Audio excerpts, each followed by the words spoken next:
নদিয়ার কল্যাণী মহকুমা প্রশাসনের সামনে কয়েকটি দাবিতে বাম কর্মী সমর্থকদের বিক্ষোভ। মঙ্গলবার কল্যাণী মেন স্টেশন থেকে বাম কর্মী সমর্থকেরা প্রতিবাদ মিছিল সংগঠিত করে এবং মিছিল শেষ হয় কল্যাণী মহকুমা প্রশাসনের সামনে। মিছিল শেষে মহকুমা প্রশাসনের মূল গেটের সামনে বিক্ষোভ দেখায় বাম কর্মী সমর্থকেরা। রাস্তার উপর বসে পড়েছেন, দেখতে পাচ্ছেন বিক্ষোভকারীরা। তারা যে দাবি নিয়ে আজকে টোটো রাস্তার মাঝখানে টোটো দাঁড় করিয়ে দেওয়া হয়েছে, এদিকে পুলিশ গাড়ি ঘুরিয়ে দিচ্ছে। এই রাস্তাটা কল্যাণী স্টেডিয়াম, কল্যাণী থানা, কল্যাণী কোর্ট এর সামনে রেখে কল্যাণী মহকুমা অফিসের সামনে দিয়ে এই রাস্তা আজকে এখন এই মুহূর্তে অবস্থান।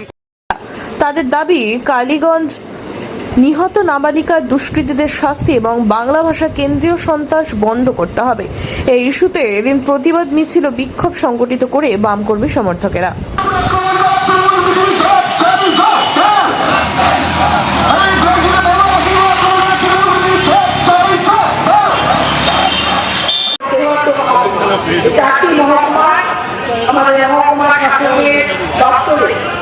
আমাদের সরকারি দেওয়া হবে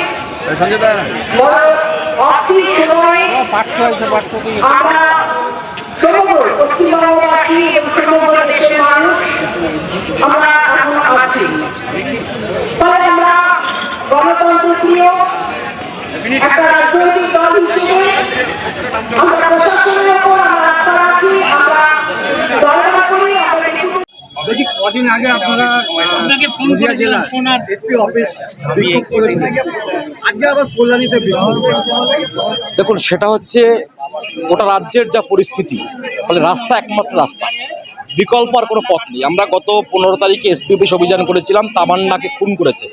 আপনারা জানেন যে কালীগঞ্জ বিধানসভার উপনির্বাচনে ছোট্ট শিশু তামান্না, মাত্র 9 বছর বয়স, তাকে এ রাজ্যের তৃণমূলের দস্যুরা, এ রাজ্যের তৃণমূলের দুষ্কৃতীরা তাকে পর্যন্ত ছাড় দেয়নি। একটা ছোট্ট শিশুকে বোমা মেরে যারা হত্যা করতে পারে তাদের বিরুদ্ধে রাস্তা ছাড়া বিকল্প কোনো পথ নেই। আমরা 15 তারিখ এসপি অফিস অভিযান করেছি। আমরা এখন হচ্ছে আজকে এসডি অফিস অভিযান। আপনারা জানেন যে গোটা দেশে যারা বাংলা ভাষায় কথা বলে, যারা বাঙালি বলে, বাঙালিদের উপর আবার আক্রমণ। স্বাধীনোত্তর পূর্বে যে আক্রমণটা আমাদের দেশে বাঙালিদের উপর যে আক্রমণটা ছিল, বাংলা ভাগের চক্রান্ত, আবার বাঙালিদেরকে বিভাজন করার চক্রান্ত। আর বলছি এই উভয় চক্রান্তের বিরুদ্ধে একদিকে হচ্ছে বিজেপি, আর একদিকে হচ্ছে বিজেপির সাথে তৃণমূল। আমরা বলেছি তৃণমূল এবং আরএসএস এবং তৃণমূল।